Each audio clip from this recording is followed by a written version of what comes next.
اعوذ باللہ من الشیطان الرجیم بسم اللہ الرحمن الرحیم باب الاکل یوم الفطر قبل الخروج عن انس قال كان رسول اللہ صلی اللہ علیہ وآلہ وسلم لا يغدو یوم الفطر حتى يأكل تمرات حدثني عبید اللہ قال حدثني انس عن النبی صلی اللہ علیہ وآلہ وسلم وَيَأْكُلُهُنَّ وِتْرًا۔ اس سے پہلے ایک حدیث مبارکہ رہ گئی ہے، اس کے اندر میوزک کا بیان ہے، وہ انشاءاللہ تعالی تفصیلی روایت ہے، کل انشاءاللہ وہ بیان ہوگی۔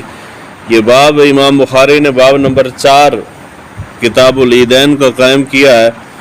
نماز عید الفطر کے لیے جانے سے پہلے کوئی چیز کھا کے جانا، اس کے متعلق یہ باب ہے۔ حضرت انس بن مالک رضی اللہ تعالیٰ عنہ روایت کرتے ہیں کہ حضور صلی اللہ علیہ وآلہ وسلم نماز عید الفطر کے لیے نہیں نکلتے تھے حتیٰ کہ آپ کوئی نہ کوئی چیز کھا لیں، یعنی کھائے بغیر حضور عید پڑھنے کے لیے نہیں جاتے تھے۔ حضور صلی اللہ علیہ وآلہ وسلم طاق عدد میں کھجور کھاتے تھے، یعنی حضور صلی اللہ علیہ وآلہ وسلم نہیں نکلتے تھے یہاں تک کہ کھجور کھا لیں۔ کھجور کھانا سنت ہے، اور وہ بھی طاق عدد میں کھجور کھانا سنت ہے۔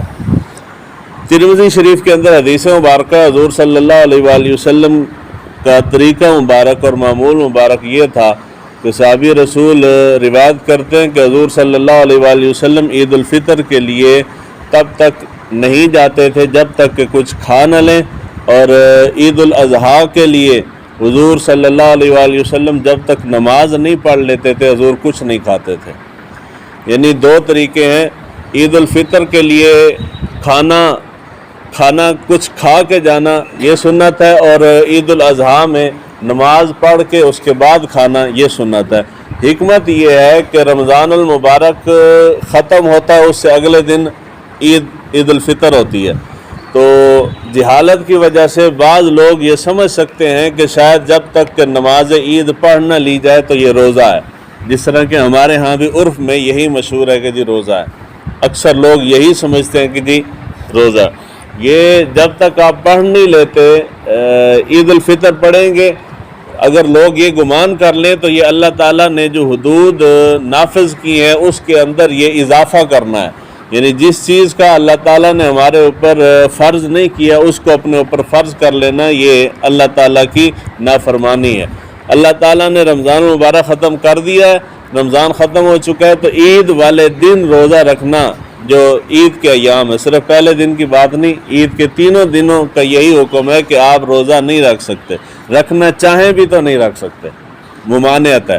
اس کے بعد آپ رکھ سکتے ہیں، جس طرح کہ نماز اپنے وقت کے اندر آپ پڑھ سکتے ہیں، جب مکروہ وقت ہو جاتا ہے تو اس کے اندر نماز پڑھنے کی اجازت نہیں ہے، اسی طرح روزہ آپ رکھ سکتے ہیں، مگر بعض ایام ایسے ہیں جن کے اندر روزہ رکھنے کی ممانعت ہے کہ آپ روزہ نہیں رکھ سکتے، تو اس لیے حضور صلی اللہ علیہ وآلہ وسلم کا طریقہ مبارک یہ تھا کہ آپ کھجور تناول فرما کے جاتے، کھجور نہیں تو آپ میٹھا کھا لیں، میٹھا نہیں تو کوئی نہ کوئی چیز کھا کے آپ نماز پڑھنے کے لیے جائیں۔ دوسری آگئی عید الاضحیٰ۔ عید الاضحیٰ جب تک کہ نماز پڑھ نہ لی جائے تب تک کوئی چیز نہ کھانا یہ سنت ہے۔ رہ گیا سوال یہ کہ کیا وہ روزہ ہے، جس طرح کہ ہمارے یہاں مشہور ہے، تو وہ روزہ نہیں ہے، یعنی اگر کوئی بندہ کوئی چیز کھا لے تو گناہ نہیں ہے۔ اب روٹی کھا کے آ جاتے ہیں تو کوئی مسئلہ نہیں، اب ناشتہ کر کے آ جاتے ہیں تو کوئی مسئلہ نہیں، آپ پہلے کا پڑا ہوا گوشت اگر کھا کے آ جاتے ہیں تب بھی کوئی گناہ نہیں ہے۔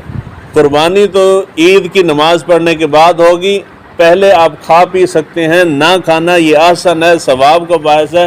حضور صلی اللہ علیہ وآلہ وسلم کی سنت مبارکہ جب تک کہ نماز نہ پڑھی جائے کوئی چیز نہ کھائی جائے۔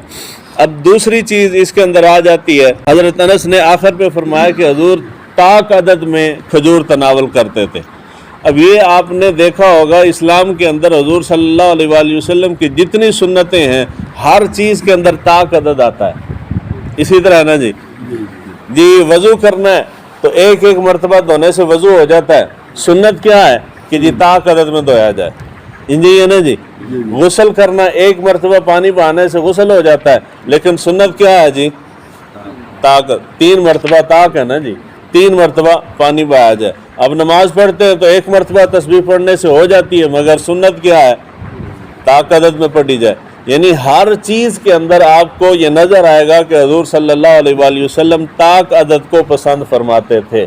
اب سوال آئے گا جی طاق عدد میں حکمت کیا ہے؟ بھئی کیوں ہر چیز کے اندر طاق عدد آ رہا ہے؟ وضو میں، غسل میں، کھانے پینے میں، نہانے دھونے میں، ہر چیز میں، حتیٰ کہ تسبیحات کے اندر بھی، نماز کے اندر بھی حضور تعلیم امت کو دے رہے ہیں کہ تم طاق عدد کو اختیار کرو۔ طاق عدد کو اختیار کرنے کی جو محدثین نے، فقہاء نے وجہ بیان کی ہے، وہ اللہ تعالیٰ کی وحدانیت کی طرف اشارہ ہے۔ کس کی طرف جی؟ اللہ کی وحدانیت۔ بھئی اللہ تعالیٰ واحد ہے نا جی، اس کی وحدانیت کی طرف اشارہ ہے، جو حضور صلی اللہ علیہ وآلہ وسلم اپنی امت کو قدم قدم پہ اللہ تعالیٰ کی وحدانیت، رب کی توحید کی طرف متوجہ کر رہے ہیں۔ یعنی توحید اتنی اہم چیز ہے، اتنا اہم سبجیکٹ ہے کہ حضور صلی اللہ علیہ وآلہ وسلم اپنے ہر عمل میں، ہر سنت میں امت کو اس کی طرف متوجہ کر رہے ہیں۔ اور ہمارا حال توحید کا یہ ہے کہ ہم توحید سرے سے بیان ہی کوئی نہیں کرتے۔ اگر کوئی بندہ بیان کرنے بیٹھ بھی جائے تو وہی بندہ اسی کو مشکوک نظروں سے دیکھتے ہیں، بندہ وہابی ہو گیا جی، اب یہ بندہ ہمارا نہیں رہا۔ یعنی یہ ایک کنسیپٹ، یہ ایک ذہن بن گیا ہے کہ جو سنی ہوگا وہ توحید بیان نہیں کرے گا، حالانکہ حضور صلی اللہ علیہ وآلہ وسلم نے، یعنی یہ بالکل ادنا سے ادنا ترین درجہ ہے کہ کھانے کے اندر بھی 3 کھجوریں کھائی ہیں۔ کیوں کھا رہے ہیں؟ بھئی 4 بھی تو کھا سکتے ہیں آپ، 6 بھی تو کھا سکتے ہیں، طاق عدد نہ کھائیں، جفت بھی تو کھا سکتے ہیں۔ کیوں نہیں کھا رہے؟ کہ اللہ کے نبی نے اس کے اندر بھی آپ کو اللہ تعالیٰ کی توحید کی طرف متوجہ کیا کہ اے انسان، دنیا کے اندر سب سے بڑا اور عظیم ترین گناہ جس کی کوئی معافی نہیں وہ شرک ہے۔ تو شرک کی نفی، شرک کا توڑ جو ہے وہ اللہ تعالیٰ کی وحدانیت اور رب کی توحید ہے۔ تو توحید جو ہے یہ تمام عقائد کی جڑ ہے، عقائد کی بنیاد ہے۔ یہ توحید انسان کی جتنی مضبوط ہوتی ہے، انسان اتنا فتنوں سے، فساد سے اور برائیوں سے بچ جاتا ہے۔ ہم برائیوں کے اندر ملوث اس لیے ہیں، جیسے جیسے قیامت قریب آ رہی ہے، فتنے بڑھ رہے ہیں، اس کی بنیادی وجہ یہ ہے کہ لوگ توحید سے دور ہو رہے ہیں۔ جب انسان کے دل کے اندر یہ بات بیٹھ جاتی ہے، وہ حدیث مبارکہ ہے کہ جب تم اللہ کے حضور کھڑے ہو تو یہ تصور کرو کہ تم اللہ تعالیٰ کو دیکھ رہے ہو۔ اگر یہ نہیں کر سکتے، یہ کیفیت تمہیں پیدا نہیں ہوتی، تو پھر یہ تصور کرو کہ تمہارا رب تمہیں دیکھ رہا ہے۔ اور یہ ایک خیال، یہ ایک گمان، یہ ایک کیفیت پیدا ہو جائے انسان کے دل میں کہ میرا رب مجھے دیکھ رہا ہے، تو انسان کی ساری زندگی درست ہو جاتی ہے۔